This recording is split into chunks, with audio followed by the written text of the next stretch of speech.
মণি একটি ফুলের বাগান তৈরি করেছিলেন। এত সুন্দর ফুল ফুটেছিল, সেই পথ দিয়ে যে রমণী যেত একটা করে ফুল ছিঁড়ে নিত। তাই বিশ্বামিত্র মুনি মনে মনে ভাবলেন যে এই ফুলের বাগান থেকে সবাই ফুল ছিঁড়ে নেয়, প্রত্যেকটা ফুলে আমি মন্ত্রপুত করে রাখবো, যে ধরবে সেই বাধা পড়ে যাবে। তাই তিনি কি করেছিলেন, প্রত্যেকটা ফুলে মন্ত্রপুত করে রাখেন। পরের দিন যে রমণী ওই পথে যাওয়ার কালে হাত দিয়ে ফুলটাকে ছিঁড়তে যায়, সেই বাধা পড়ে যায়।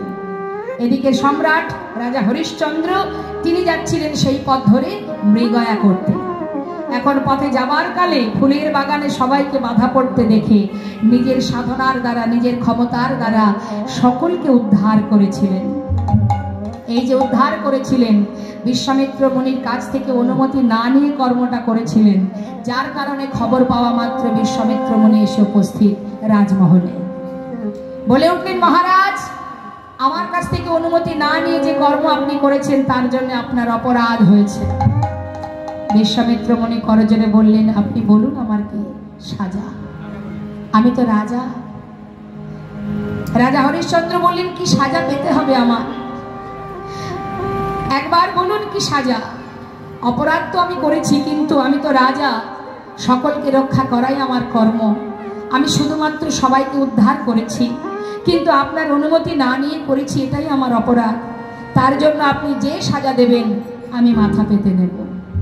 সঙ্গে সঙ্গে বিশ্বামিত্র মুনি বলে উঠলেন, এর একটাই সাজা, সেটা হলো এই রাজ সিংহাসন, এই রাজত্ব আমাকে দান করে দিতে হবে।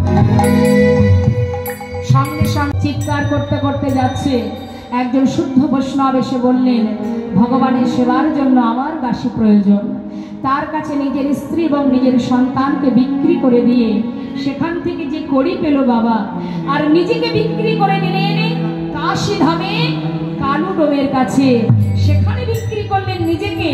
বিক্রি করে সেখান থেকে যে কড়ি পেলেন, এই দুই দিক থেকে কড়ি একত্রিত করে দক্ষিণা স্বরূপ দান করে দিলেন।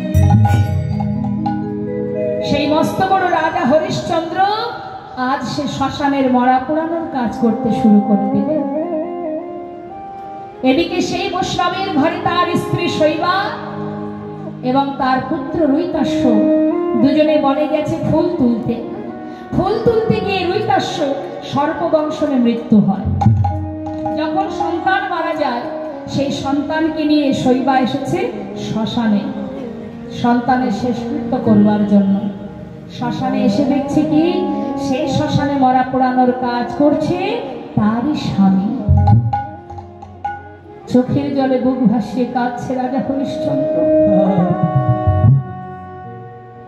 এত বড় রাজা যে আজ শ্মশানের সন্তানকে যে শেষকৃত্য করবে, দাহ করবে। শ্মশানে একটা নিয়ম আছে বাবা, 16 আনা পারের কড়ি দিতে হয়। আজকে সেই পারের কড়িটা দেওয়ার মতো কড়ি তার কাছে নেই। তাই গঙ্গার ঘাটে বসে বসে কাঁদছে আর বলছে, বাঁধো, এ তোমার কেমন পরীক্ষা। চেয়ে দেখো একবার আমার পানে, আমি সেই রাজা,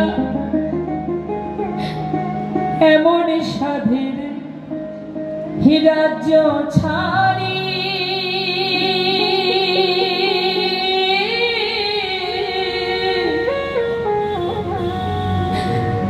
হলাম আমি দিন ভিখারি রে।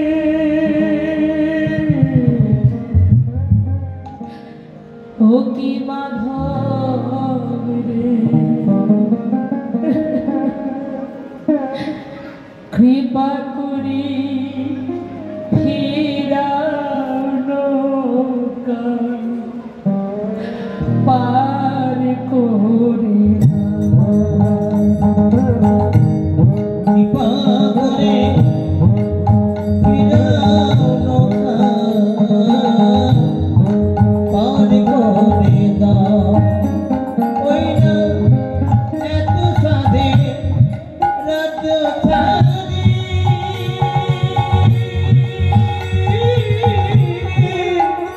মাধব ওলা বাণী দিন ভিখারি গো।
খণ্ডাতে পারে মা, আজ যে রাজা কাল সে ভিখারি হতেই পারে।